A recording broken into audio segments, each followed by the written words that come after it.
Tes, tes. Oke. Baik, selamat malam semuanya.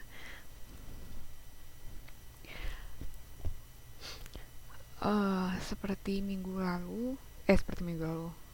Janji saya minggu ini kita akan adakan UAS ya. Cuman karena kemarin-kemarin ada beberapa gangguan teknis dan sebagainya macamnya, jadi kita nggak jadi UAS hari ini ya. Jadi uh, ini masih pertemuan yang ke-14, jadi masih ada satu pertemuan lagi sebelum kita masuk ke UAS.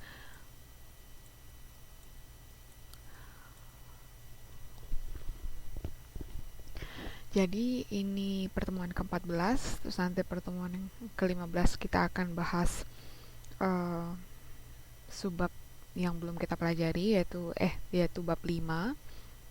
Kemudian setelah itu baru kita akan adakan UAS online di pertemuan ke-16 ya. Nah, ini mudah-mudahan karena saya masih kurang tahu kita liburnya berapa lama dari semester 1 ke semester 2. Jadi karena banyak kelas yang masih kosong, libur kalian mungkin akan diisi oleh kelas-kelas pengganti dan tentunya kelas UAS ya, termasuk kelas saya. Jadi ya gitulah. Jadi ada jeda libur dari semester pertama kalian ke semester kedua akan kita gunakan buat mengisi kelas pengganti. Biasanya liburan semester 1 kedua ada cuman seminggu kalau nggak salah. Seminggu apa 2 minggu saya lupa. Seminggu kayaknya. Seminggu, liburan semester cuman seminggu. Jadi tapi ya itu juga isinya kelas-kelas pengganti. Jadi sama aja sih menurut saya. Jadi kalian sebenarnya nggak ada libur. Oke.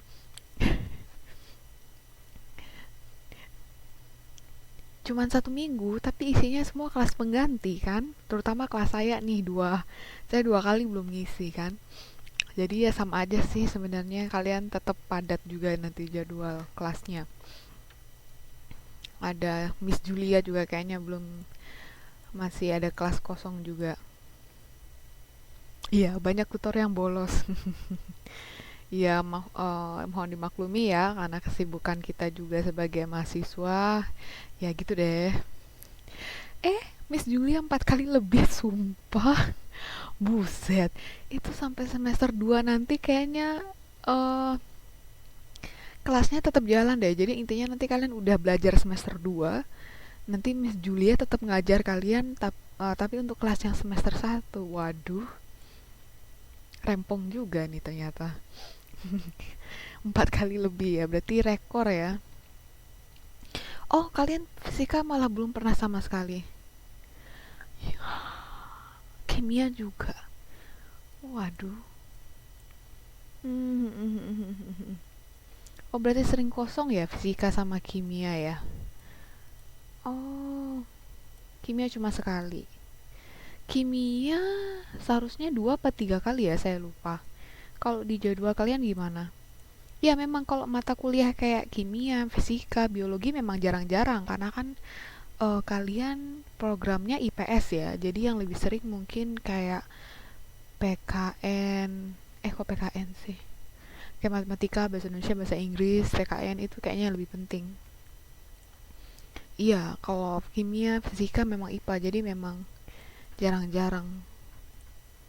Ekonomi juga harusnya sih lebih sering. Soalnya itu yang diujiankan itu ekonomi sih, ekonomi bahasa Inggris PKN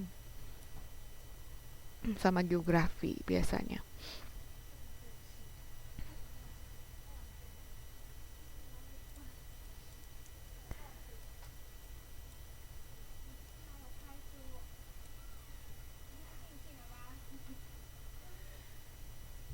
UPK, eh UPK kayaknya ada nggak ya, lupa saya. Ada sih kayaknya kalau UPK fisika biologi kimia. Ada ujian sekolah juga ada fisika biologi kimia seingat saya. Ada nggak ya? Enggak sih kayaknya, lupa saya. Nggak ada. Tenang, tenang, santai. Soal nilai itu Yang penting kalian belajar lah ya, dan bisa menjawab soal dengan baik. Nilainya aman. Telur asin, maksudnya telur asinnya apa nih? Oke ya, jadi saya masih utang dua pertemuan, ya. Minggu satu pertemuannya kita akan bahas apa namanya? Suap baru, satu pertemuannya lagi UAS online. Telur asin maksudnya nol, lah dah baru paham. Gak apa-apa lah ya. Kemarin ini angkatan 3 juga, yang penting ditulis aja jawabannya, mudeng apa nggak mudeng urusan belakangan ya. Oke, jadi kita lanjut dulu ya. Kemarin terakhir sampai di yang menulis puisi lama kan. Nah, jadi seperti yang udah saya bilang kemarin, kalau puisi lama itu ada dua, yaitu kalau puisi itu ada dua berdasarkan bentuknya. Yang pertama puisi lama, terus puisi modern.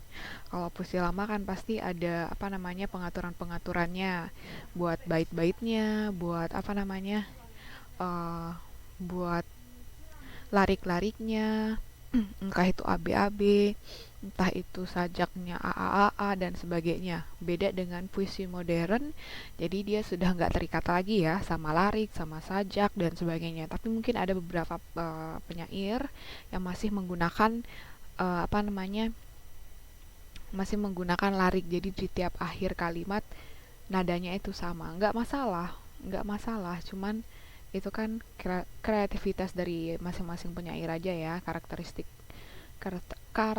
dari masing-masing penyair, jadi berbeda-beda antara satu dengan lainnya. Nah, itu tadi puisi berdasarkan bentuknya ada dua ya. Nah, sekarang kita lihat dulu nih apa jenis-jenis puisi lama. Kalau puisi lama, yang pertama ada pantun. Kalau yang ini sudah pernah denger ya pastinya, jadi kayak tiap bait itu 4 baris, ABAB dan seterusnya. Baris pertama isinya sampiran, baris pertama dan kedua sampiran, baris ketiga dan keempat itu isi. Nah, ini contohnya kayak gini. Ini udah seperti yang minggu lalu saya terangkan. Ada syair juga.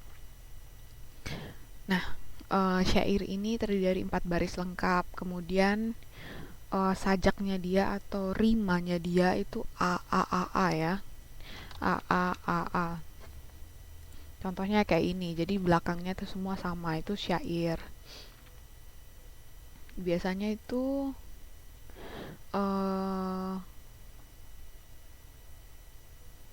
dia isinya kayak semacam nasehat-nasehat gitu sih. Kalau syair itu, dengarkanlah adik, abang berpesan, jangan adik menurut perasaan, pilih pasangan hendak pikirkan, baik buruk haram bedakan. Nah, itu jadi kayak apa namanya, ada pesan-pesan tertentu ya yang disampaikan kalau dalam syair.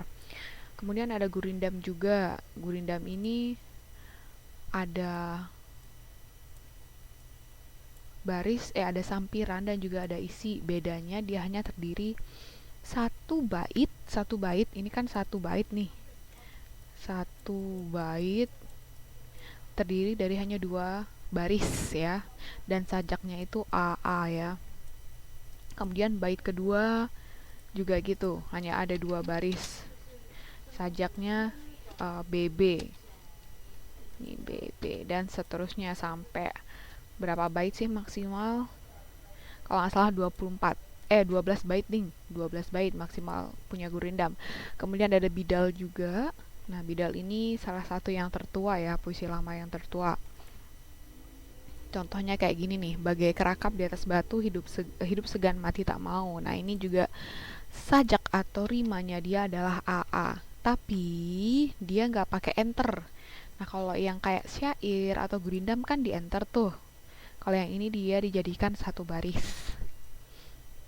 Nah, nih dipisahkannya dengan koma ya, bukan dengan enter kayak syair dan pantun yang di depan tadi.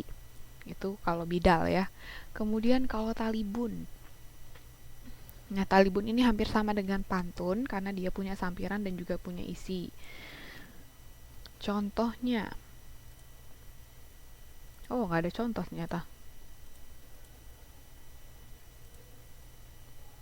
Oh, di belakang nih kayaknya. Nah ini, contohnya kayak ini. Jadi talibun itu dia lebih panjang ya ketimbang pantun, ketimbang syair, ketimbang gurindam dan sebagainya.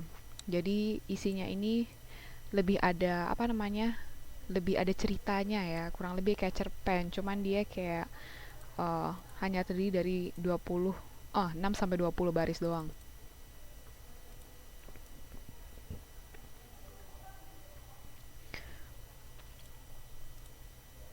Ini talibun ya.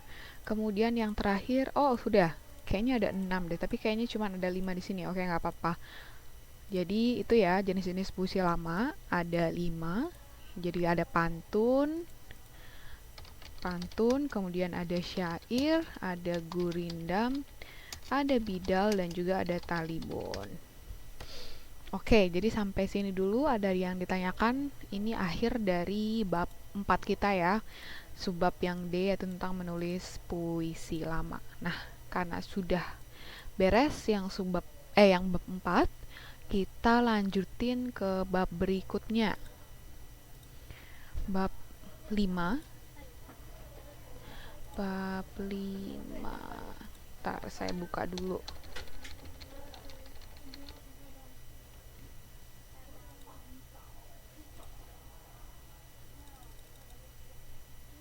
Nah, ini bab 5 lingkungan, subbabnya ada 4.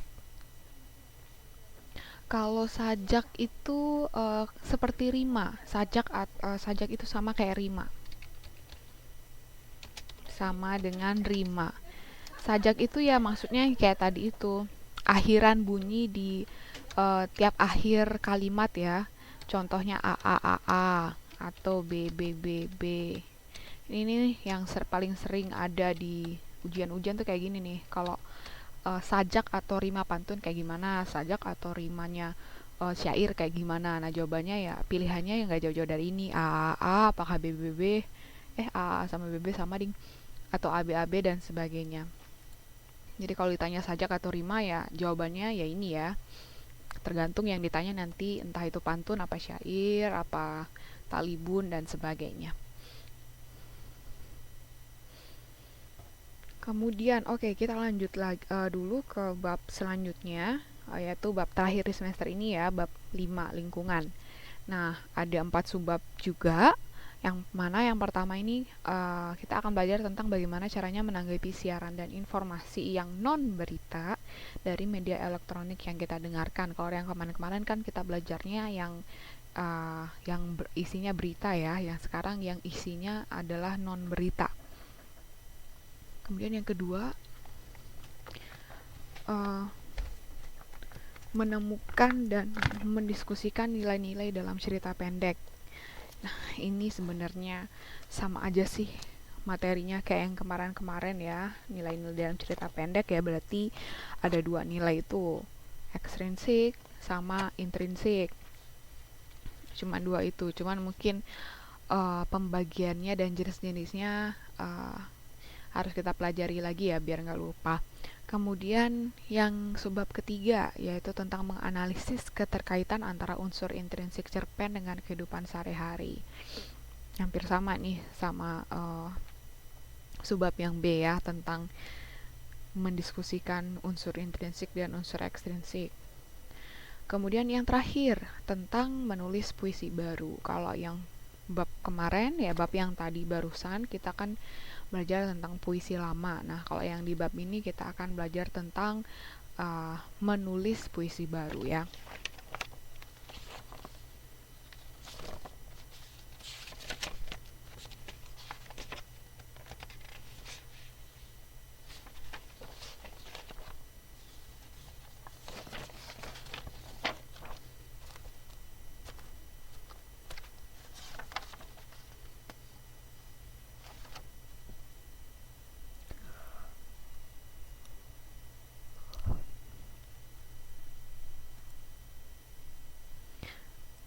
Nah, lanjut Kita langsungkan ke subbab yang pertama, yaitu tentang menanggapi siaran dan informasi yang non berita dari media elektronik.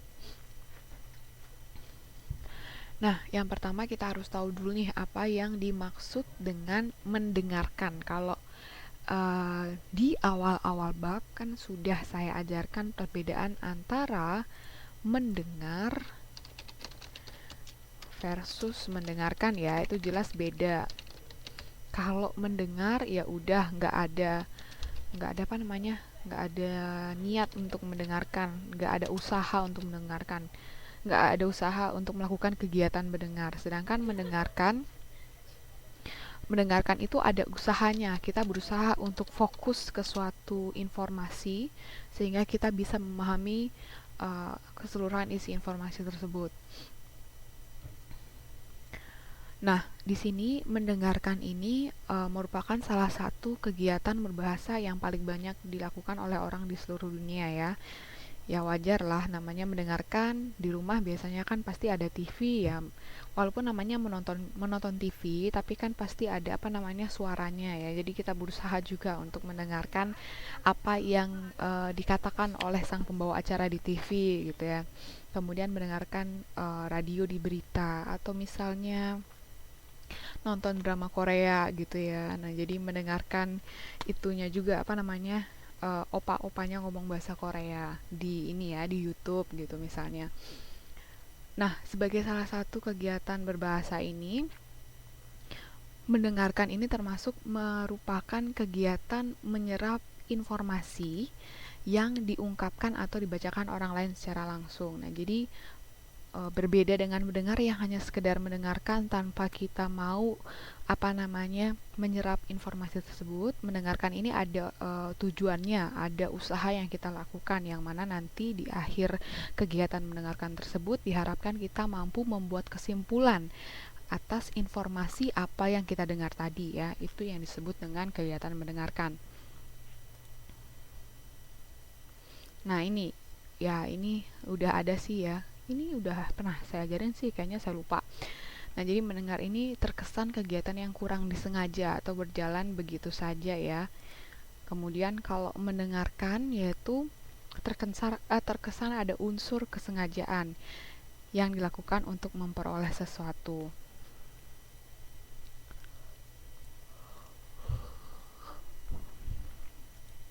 Dicari aja di bukunya bab 5, Mbak. Saya juga nggak hafal sih itu halaman berapa. Jadi kalau mendengar, contoh mendengar kayak mendengar bunyi ayam berkokok di pagi hari, atau mendengar bunyi alarm dan sebagainya ya, itu termasuk kegiatan mendengar. Kalau mendengarkan ya misalnya mendengarkan berita atau mendengarkan informasi dari radio dan sebagainya, itu perbedaannya antara kegiatan mendengar dan mendengarkan. Teman-teman tunggu sebentar, saya ke toilet sebentar.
Oke, itu tadi yang disebut, oke kita lanjutkan ya.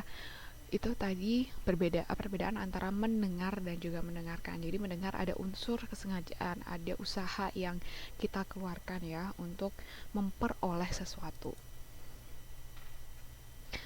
Nah, tentunya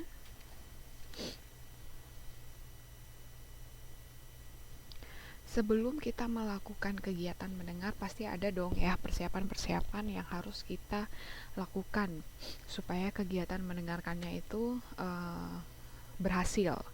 Yang pertama tentunya kita pelajari dulu nih topik apa sih yang kita akan dengarkan, apakah dia berkisar tentang dunia pendidikan, dunia politik ya, dan lain sebagainya. Jadi kita harus pahami dan kita harus tahu terlebih dahulu topik apa yang akan kita dengarkan informasinya.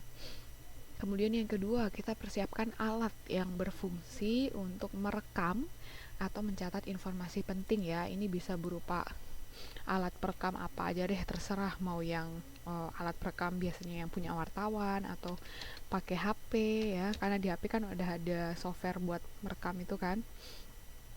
Apalagi ya, atau untuk kalau misalnya lebih kuno lagi bisa pakai pulpen dan buku ya, pulpen dan buku buat mencatat semisal memang nggak punya HP gitu, atau mungkin HP-nya tidak punya alat perekam ya.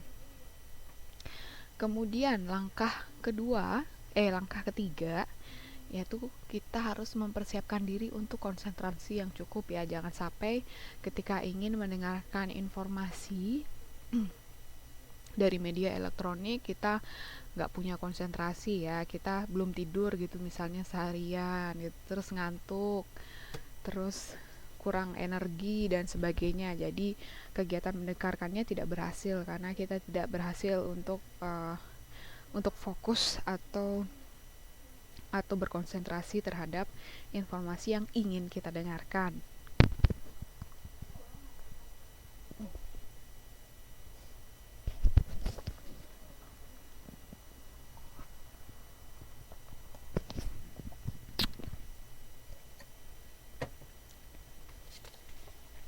Kemudian ada juga beberapa persiapan lain mungkin yang mungkin teman-teman ingin persiapkan, misalnya kondisi ruangannya harus begini atau kondisi suaranya harus jelas dan lain sebagainya. Itu termasuk persiapan diri yang lain-lain ya.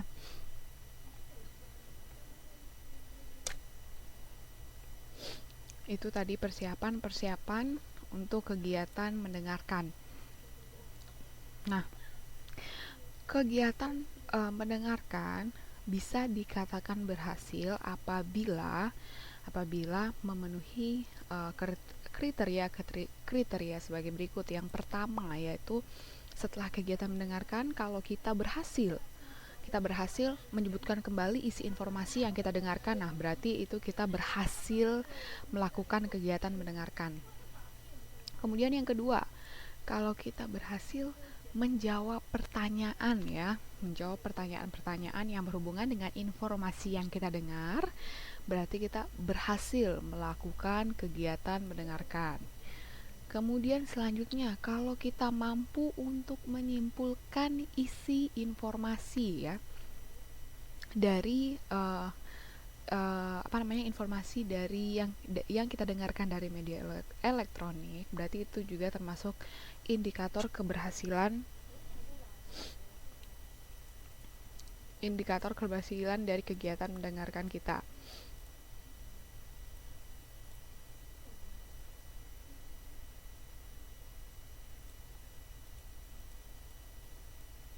Oke. Jadi itu tadi ya 3 indikator kalau kita berhasil melakukan kegiatan mendengarkan. Yang pertama, kita bisa menyebutkan kembali isi informasi. Tentunya mungkin nggak semuanya ya, karena nggak mungkin ada informasi yang kita dengar selama 2 jam dari media elektronik kemudian kita ungkapkan kembali isi informasi tersebut sama persis kata-katanya, kita copy paste gitu ya, nggak mungkin ya.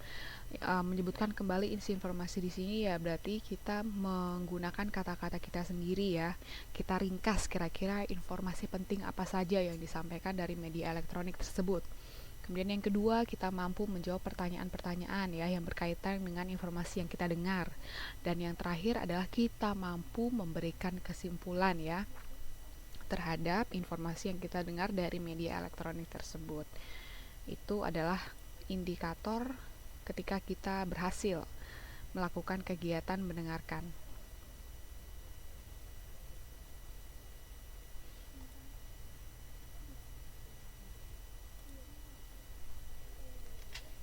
Nah,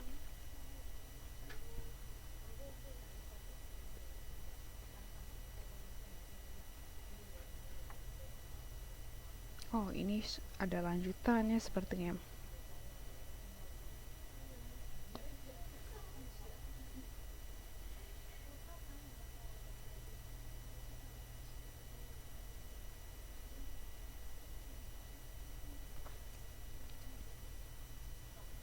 Kegiatan. Oke, kita langsung aja ke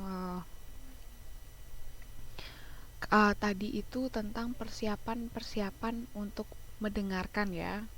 Nah, setelah mendengarkan, hal yang kita lakukan adalah memberikan tanggapan ya. Jadi di sini sebabnya kan adalah menanggapi siaran dan informasi yang didengarkan.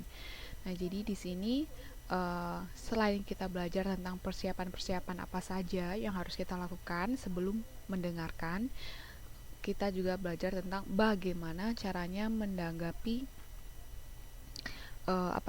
informasi yang kita dengarkan tersebut. Jadi nggak hanya asal mendengarkan, kemudian kita tulis kesimpulannya, tetapi kita juga mampu untuk memberikan tanggapan ya. Nah, sebelumnya kita harus tahu dulu apa yang disebut dengan tanggapan ya. Nah, menurut kamus Oxford tahun 2005, nah kamus ini menyatakan bahwa tanggapan itu adalah bentuk pernyataan lisan atau tulisan ya, jadi nggak cuma tulisan doang tapi tulisan untuk memberikan pendapat atau penjelasan tentang sesuatu atau seseorang. Nah, ini menurut kamus Oxford tahun 2005 ya, bahwa tanggapan itu bentuk pernyataan lisan atau tulisan untuk memberikan pendapat atau penjelasan kita terhadap sesuatu atau mungkin seseorang.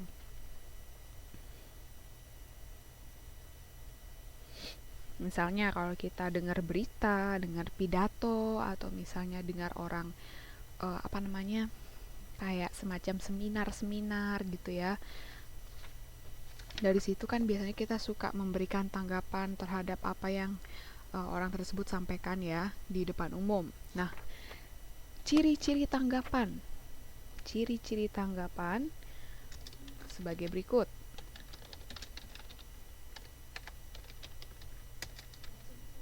Yang pertama, tanggapan merupakan pernyataan, sudah jelas ya.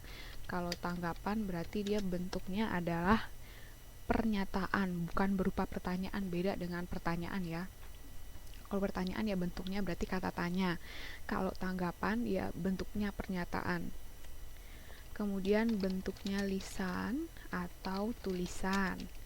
Kemudian yang ketiga, bertujuan untuk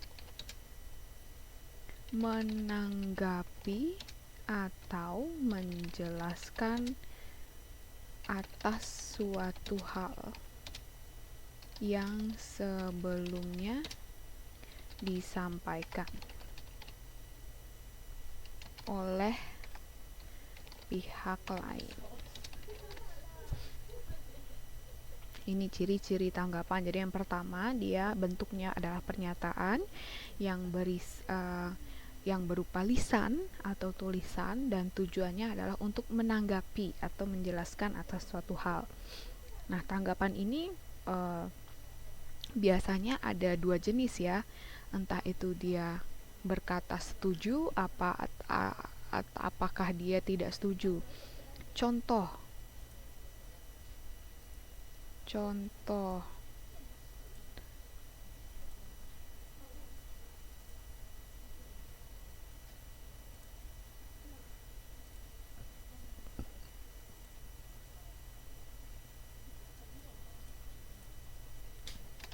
contoh tanggapan.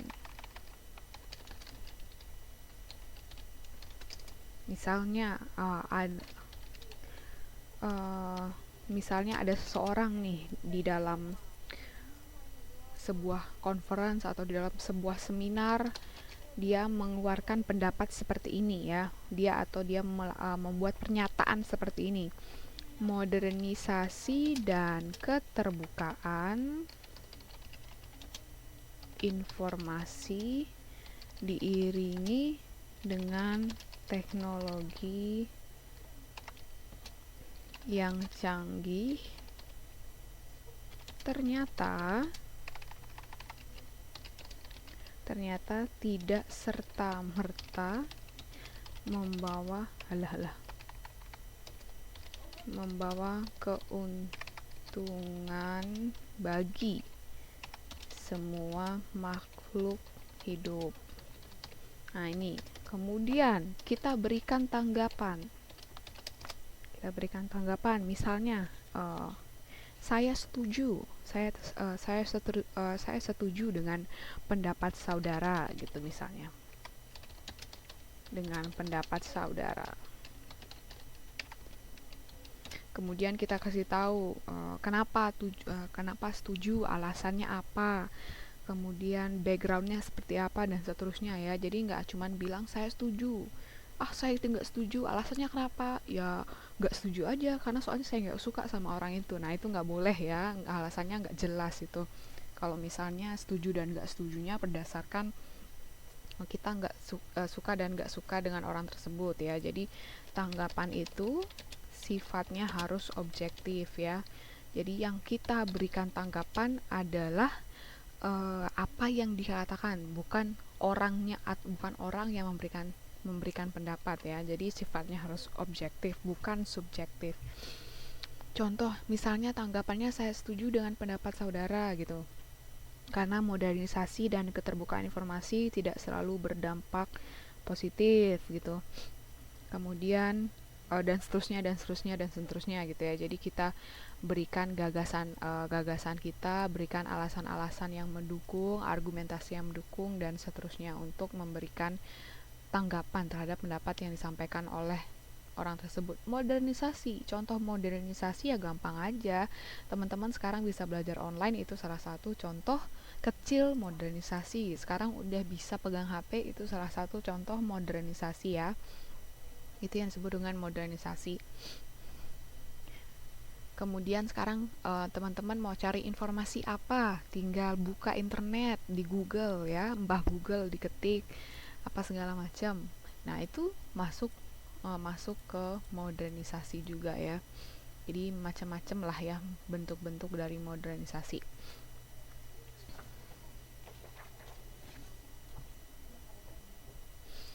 Oke, itu tadi contoh tanggapan ya. Yang baik dan yang benar seperti apa. Kalau misalnya teman-teman tidak setuju gitu dengan tanggapan dengan pendapat yang diajukan, nah itu juga berikan alasan atau argumentasinya kayak apa dan sebagainya ya. Jadi nggak cuman bilang saya setuju dan saya tidak setuju.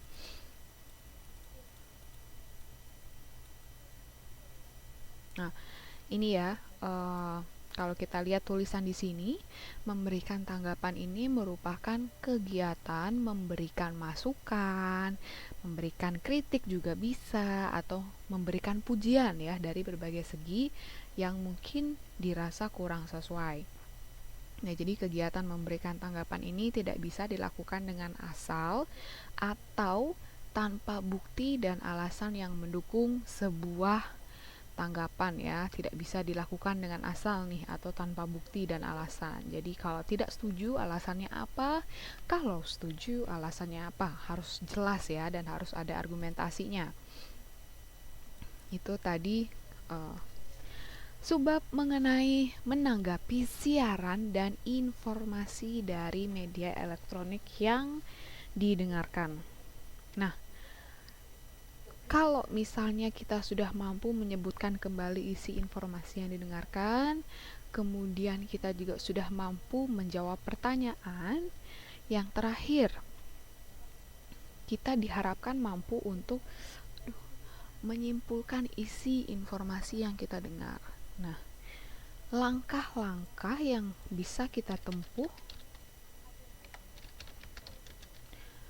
untuk menyimpulkan sebuah informasi ada 3 ya, 1, 2, 3. Yang pertama, kalau mau bikin kesimpulan atas dari informasi yang kita dengar, ya tentunya udah pasti kita dengarkan dulu dengan seksama ya, atau dengan teliti informasi tersebut. Kemudian yang kedua, nah ini yang paling penting, yaitu menafsirkan pokok-pokok isi informasi menggunakan 5W plus 1H. Nah, jadi biar lebih gampangnya, supaya kita tahu pokok-pokok informasi, ditulis aja tuh di kertas 5W plus 1H. Informasi ini tentang apa, kemudian di mana kejadiannya, siapa yang terlibat, kemudian bagaimana prosesnya, dan seterusnya ya. Jadi supaya lebih teratur, lebih terarah, dan lebih terstruktur, kita bisa gunakan rumus 5W per 1H ya, supaya kita bisa menafsirkan pokok-pokok informasi. Kemudian kalau kita sudah tulis 5W plus 1H-nya, barulah di bawahnya gitu ya, kita bikin paragraf baru lagi. Kita tulis kembali pokok-pokok informasi tersebut secara ringkas. Jadi menyimpulkan, kalau misalnya disuruh tolong simpulkan isi informasi berikut ya, jadi jangan cuma nyebutkan 5W per 1-nya aja. Jadi kita kita gabungkan antara 5W per 1H itu, jadi dia sehingga menjadi satu kesatuan yang utuh ya. 5W per 1H, Mbak Fuada belum tahu. 5W plus 1H itu yang itu loh Mbak, yang what, where, when, why, sama apa satu lagi lupa nih, where, when, why, what, who, ya who. Sama who, benar sekali Mbak Fatmawati. Ditambah 1H itu adalah how. Nah ini, jadi biar lebih gampangnya kalau disuruh bikin kesimpulan sebuah informasi, langkah-langkahnya ini ya. Satu, dengerin dulu. Kemudian yang kedua, kita tafsirkan pokok-pokok isi informasi menggunakan 5W plus 1H. Kemudian baru kita tulis kembali pokok-pokok informasi tersebut secara ringkas.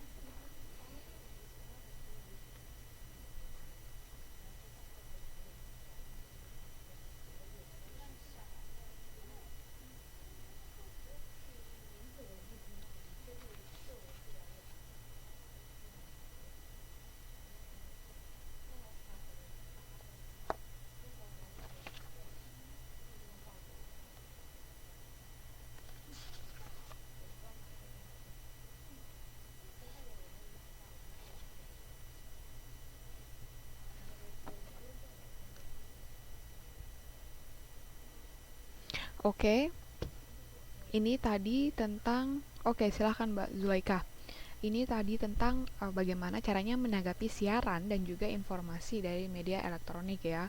Jadi saya sudah bahas dari mulai kegiatan mendengarkan itu apa, bedanya dengan hanya mendengar itu apa, kemudian persiapan-persiapan apa saja yang harus kita lakukan sebelum kita melakukan kegiatan mendengarkan, kemudian berhasil mendengarkan itu karakteristiknya apa, indikator jika dikatakan berhasil mendengarkan seperti apa, kemudian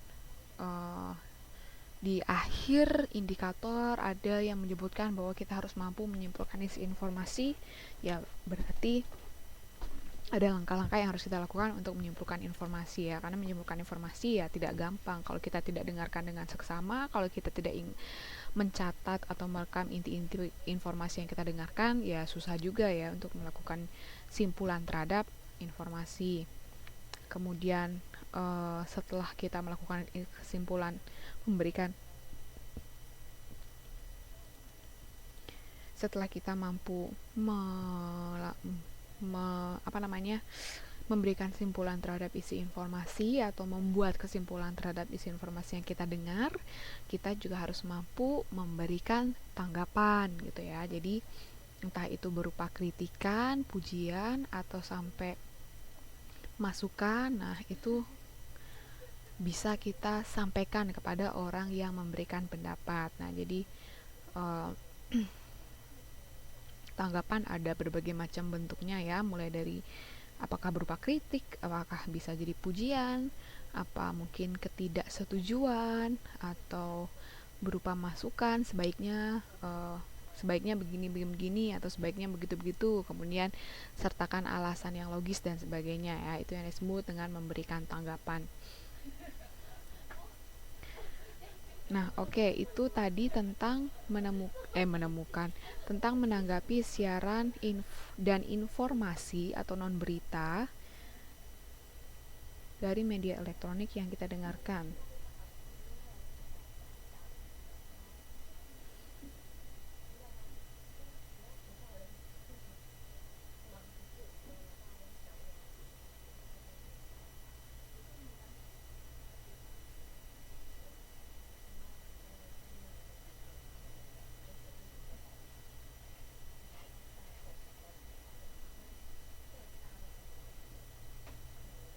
Sekarang kita lanjutkan ke subbab yang berikutnya, yaitu menemukan dan mendiskusikan nilai-nilai di dalam cerita pendek.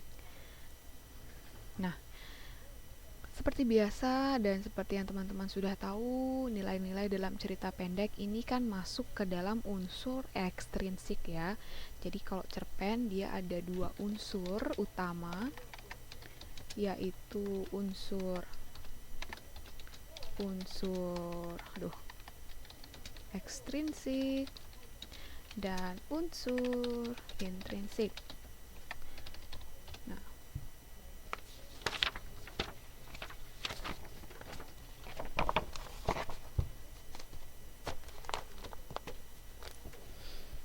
Nah, unsur ekstrinsik ini merupakan rangkaian unsur yang ada di luar karya sastra. Contohnya kayak apa? Kayak nilai-nilai yang terkandung dalam karya tersebut. Contohnya nilai sosial, nilai budaya, nilai apalagi ya? Nilai moral atau nilai agama dan seterusnya. Banyak macam-macam nilai ya. Atau misalnya status sosial tokoh yang ditempelkan pengarang pada tokohnya. Ada aspek moralitas dan religius juga yang digunakan ya. Jadi status sosial itu contohnya kayak apa? Apakah dia mungkin seorang pejabat, atau mungkin dia seorang karyawan biasa, ataukah dia mungkin bapak kepala RT atau bapak camat gitu ya misalnya. Nah, itu contoh status sosial. Jadi ada perbedaan ya antara satu tokoh dengan tokoh lainnya mengenai status sosialnya. Apakah dia seorang raja, apakah dia hanya rakyat jelata dan sebagainya. Itu salah satu contoh dari unsur ekstrinsik sebuah karya sastra.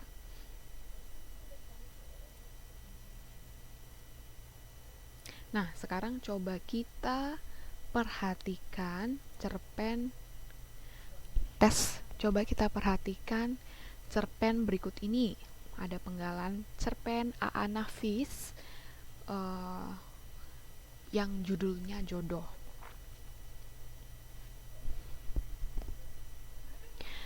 Nah, ini penggalannya kita coba baca bersama-sama. Kalau nggak salah ini ada kayak batak-bataknya gitu ya. Ya pokoknya itulah. Nah, beberapa bulan lagi Badri akan genap 30 tahun.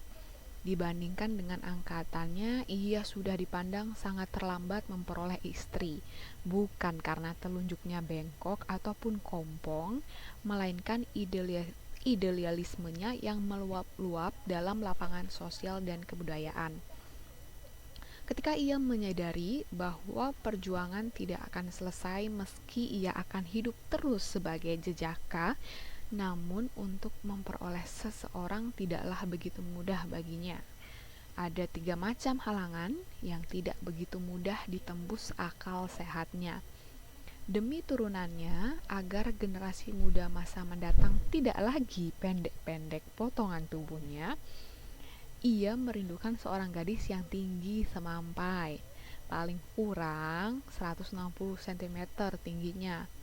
Dan itu tidak mudah ditemuinya dalam masyarakat yang berbakat pendek. Halangan lainnya, karena Badri berdarah campuran yang dianggap kurang bermutu menurut pandangan adat Minangkabau. Menurut pandangan adat Minangkabau yang lebih menyukai perkawinan awak sama awak. Maksudnya apa nih? Nggak tahu juga nih perkawinan awak sama awak. Halangan lain ialah kalkulasi biaya hidup yang takkan klop lagi bila ia menikah. Oh, Mbak Fatmawati 160. Oh, boleh tuh. Silahkan langsung di message aja nih Mas Badri. Kali aja Mas Badrinya berminat dengan Mbak Fatmawati.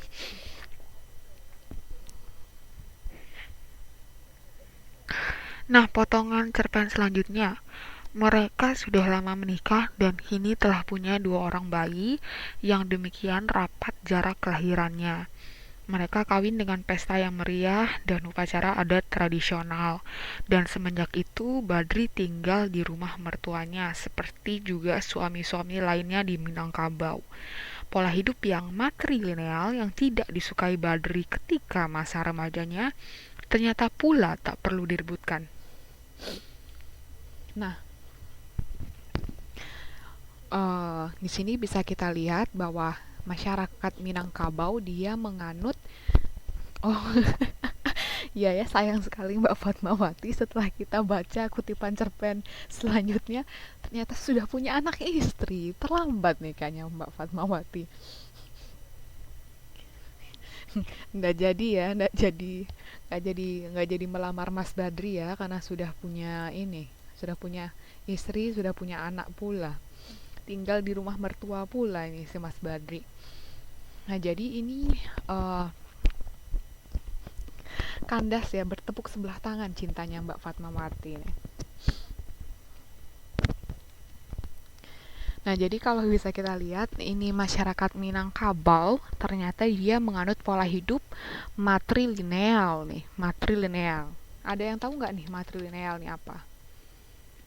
Kemudian ada satu lagi patrilineal. Loh, ternyata ada Mas Rian di sini. Kemarin yang datang itu siapa ya? Oh, Mas Yudayana ya yang datang apa? Yang datang pas TTM kemarin. Ya ya, Mas Yudayana. Kok Mas Riannya nggak datang sih? Kan biasanya berdua berdua selalu kemana-mana tuh, selalu bareng. Bawa bawa timun dan timunnya kayak gitu lagi. Capek deh Mas Yudayana. Nyasar, kok bisa loh nyasar? Udah berapa lama Mas tinggal di Taiwan? Kan bisa tanya teman-teman. Oh, oh pantesan. Maksudnya nyasar ke Taipei Zoo ya ternyata. Mas Rian kemarin. Walah, walah, Mas Rian, Mas Rian.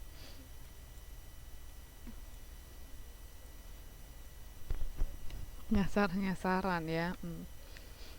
Nah, kalau matrilineal ini dia maksudnya setelah menikah biasanya pihak suami yang ikut istri ya itu disebut dengan matrilineal. Nah, kalau zaman sekarang kalau masyarakat uh, lain gitu misalnya masyarakat Jawa atau mungkin masyarakat entah Kalimantan entah mana biasanya kan menganut patrilineal yang mana nanti si istri yang akan ikut suami ya.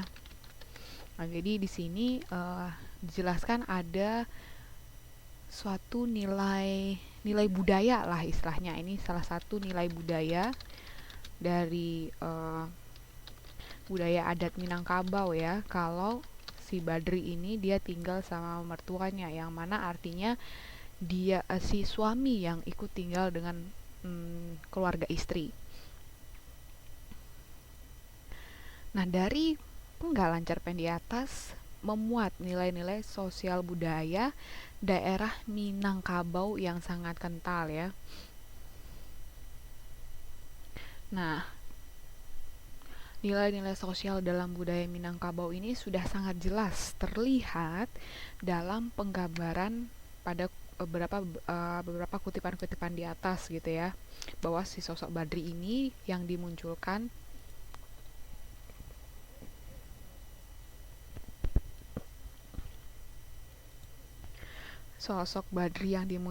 sebagai sosok yang dilahirkan dari pasangan yang berbeda latar budaya. Jadi orang tuanya beda beda apa namanya? Beda apa sih? Beda budaya, beda asal.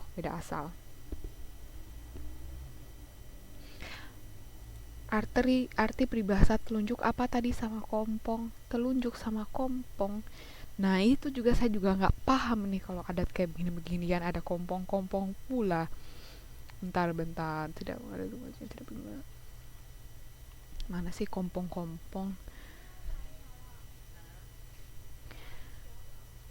Nah ya, oh ini bukan karena telunjuknya bengkok ataupun kompong. Ya, nggak ngerti juga nih maksudnya telunjuknya bengkok ataupun kompong. Kompong tuh apa sih? Saya juga nggak paham. Ya ini kayaknya peribahasa ya Mbak Fuadah. Telunjuk bengkok ataupun kompong. Apa ya? Gak ngerti juga, mungkin kekurangan yang dimiliki, oh iya iya sih kekurangan yang dimiliki oleh si Badri, tapi kekurangannya apa? Telunjuk telunjuk lurus, telunjuk bengkok.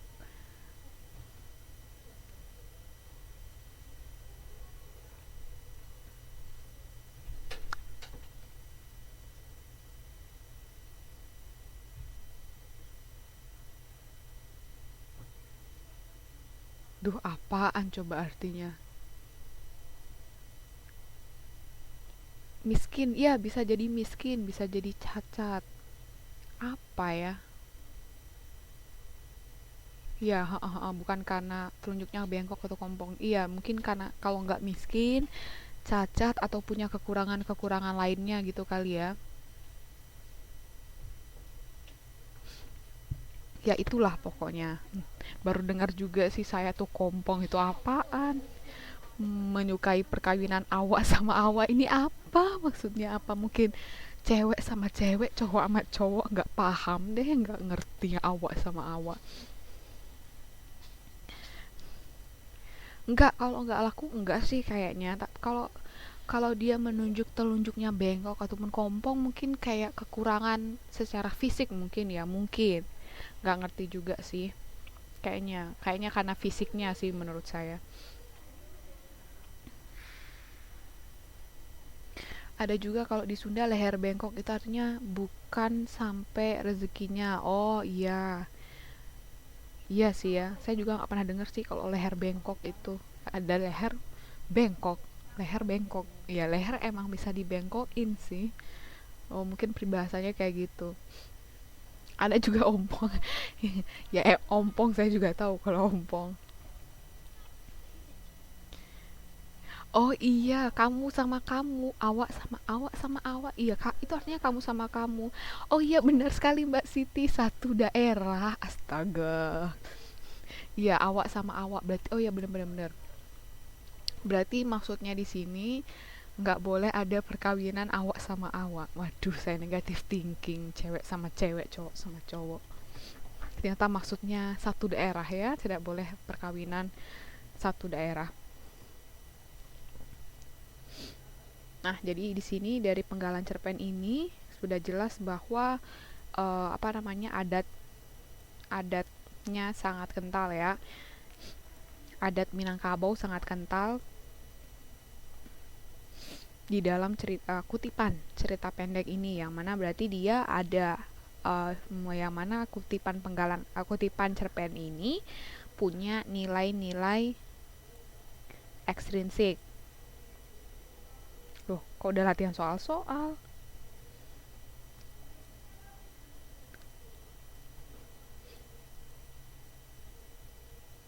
Oke, coba deh kita latihan soal aja kali ya. Apa sih? Mau lihat dulu deh.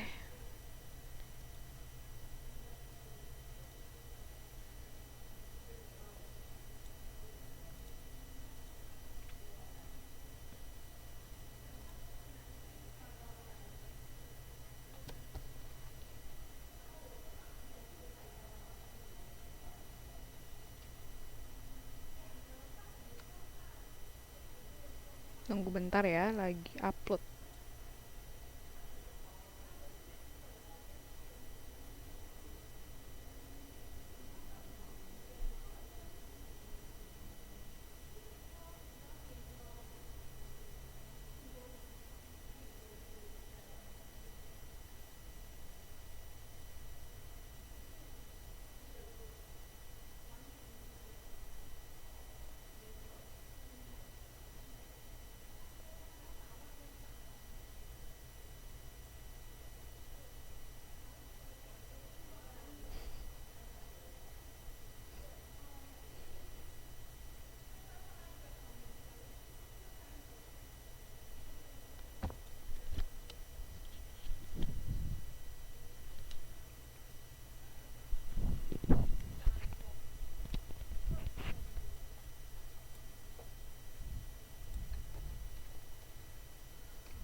Loh.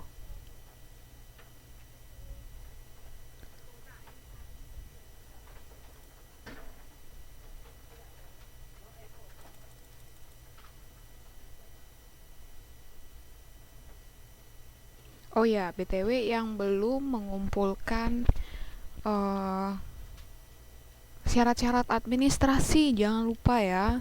Karena kayaknya masih banyak yang belum ngumpulin deh. Soalnya kan kemarin terakhirnya tanggal 30 April. Nah, ini sebentar lagi 30 April. Jadi segera ya. Sama kewajiban-kewajiban yang lain juga jangan lupa dilunasi. Oh, Baristiani udah ya? Oke, sip. Thank you, Mbak.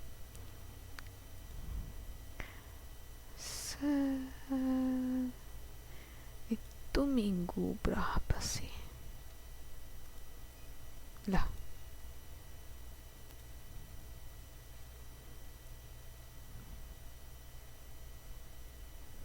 iya. Udah nggak terasa ya, udah sampai UAS. Terus nanti udah mau ini aja. Teman-teman udah mau ujian aja nih nanti. Kan kita nanti bakalan ada placement test. Placement test itu sendiri, jadinya nanti teman-teman bisa langsung ikut ujian. Jadi nggak perlu nunggu 2 tahun gitu ya. Teman-teman nggak perlu nunggu 2 tahun supaya bisa ikut ujian nasional kayak angkatan 5 5 ya, angkatan 5 kemarin. Jadi angkatan 5 kemarin dia cuma ikut kelas, entah itu 1 apa 2 semester, kemudian dia tinggal nunggu beberapa bulan gitu, dia udah langsung bisa ikut UNPK kemarin. Jadi habis gini kayaknya teman-teman angkatan 6 ada placement test. Tapi saya masih kurang tahu kapan, mungkin kalau nggak Juni, bentar, kalau nggak Juni, Juli. Juni kan wisuda ya. Apa Mei ya? Apa bulan depan? Kayaknya bulan depan deh, kayaknya. Kalau nggak Mei, Juni, saya lupa sih kemarin dikasih tahu kapan. Jadi silahkan dipersiapkan dari sekarang ya. Kalau yang mau pengen cepat-cepat lulus, kayak angkatan 5 kemarin sebagian mereka lolos terus bisa langsung gabung sama angkatan yang senior gitu ya untuk ikut ujian.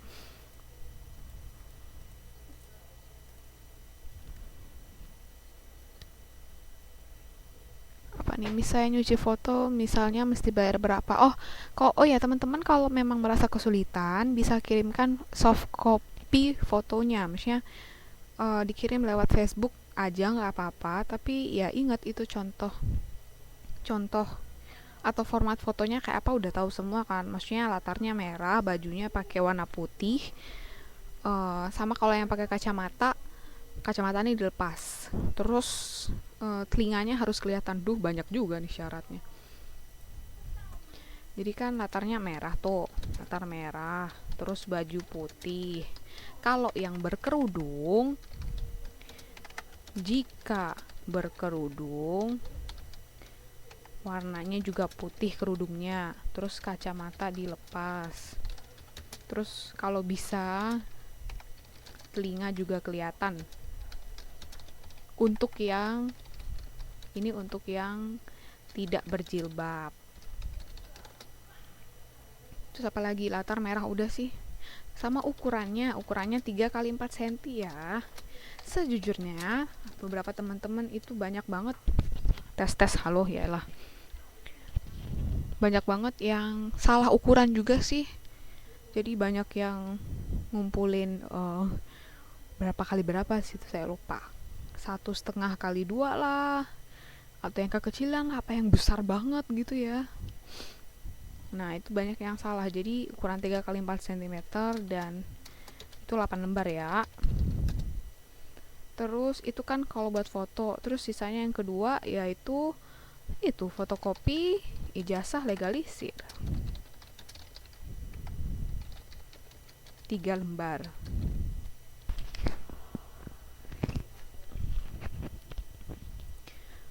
Udah deh. Nah, yang ini mohon segera dilengkapi ya. Apalagi kalau teman-teman ikut placement test terus mau segera ikut ujian ya, biar nanti ke belakangnya nggak ada masalah ya. Kali aja mungkin ada masalah di dalam ijazah legalisir, jadi bisa langsung segera diselesaikan. Contohnya kayak misalnya ijazahnya hilang, jadi teman-teman bisa bikin surat keterangan atau apa gitulah. Mas Rian pakai baju OSIS, nggak apa-apa pakai baju OSIS asalkan OSISnya nggak kelihatan sih. Ya nggak apa-apa sih, pokoknya yang penting putih aja deh. Jangan-jangan ini foto zaman SD ya Mas Rian, Mas Rian ini ya. Mas Rian kumpulkan. Saya curiga nih. Foto zaman SD, SMP atau SMA yang ada lambang OSISnya di saku gitu kan.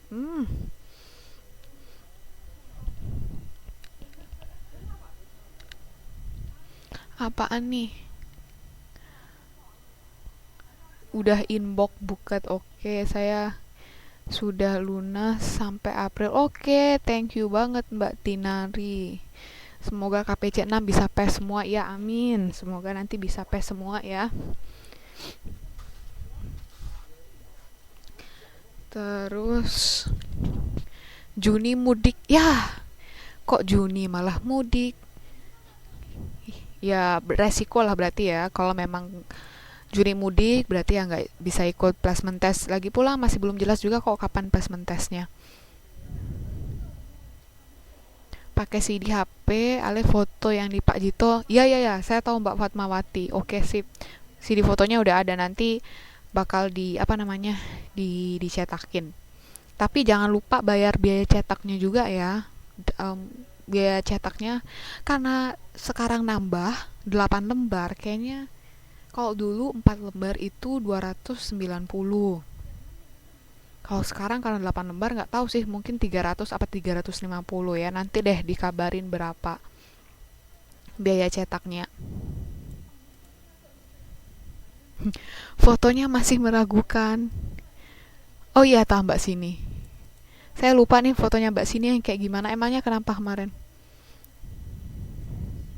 Teman saya kayaknya ada baju OSIS, Bu. Boleh pakai OSIS tapi lambang OSISnya ditempel aja pakai apa gitulah biar nggak kelihatan. Oh, Mbak Fuada juga nitip ke Pak Jito, tapi udah tahu belum kelanjutannya kayak apa? Maksudnya Pak Jito udah ngasih belum ke saya ya? Aduh lupa nih. Oke, thank you Mbak Fatmawati. Lanjut ya, kita langsung aja latihan soal deh kalau gitu. Ada lagi yang mau ditanyakan? Tanya-tanyain aja langsung nih. Mumpung udah mulai akhir semester. Oh ya, BTW, ini kalian yang sudah UAS apa aja ya? Tadi kayaknya Mbak Katarina bilang PKN sama sejarah. Kalian yang udah UAS itu PKN, sejarah, sama geografi ya. Astaga, saya jadi lupa saya ngajar geografi juga. Sama geografi. Nah, berarti nanti bareng semua perasaan dulu di daftarnya udah sesuai persyaratan. Oh, sejarah belum UAS. Oh, oke. Berarti yang udah cuman geografi sama PKN. PKN masih dalam. Oh, PKN masih dalam progres. Oke, oke. Berarti banyak yang belum ini ya, belum UASnya. Hmm. Oke lah, nggak apa-apa. Jadi nanti mungkin semester 2 teman-teman akan berjalan beriringan dengan semester 1. Tapi gimana bagi jadwalnya coba? Ya pokoknya gitulah ya, lihat nanti aja. Oh, matematika sudah. Oke. Baiklah kalau begitu, kalau matematika sudah ada UASnya. Matematika KF juga udah. Oh, oke sih. Berarti lumayan lah ya, ada kemajuan. Mas Rian belum ikut UAS geografi. Masa sih? Tak, saya lihat dulu nih.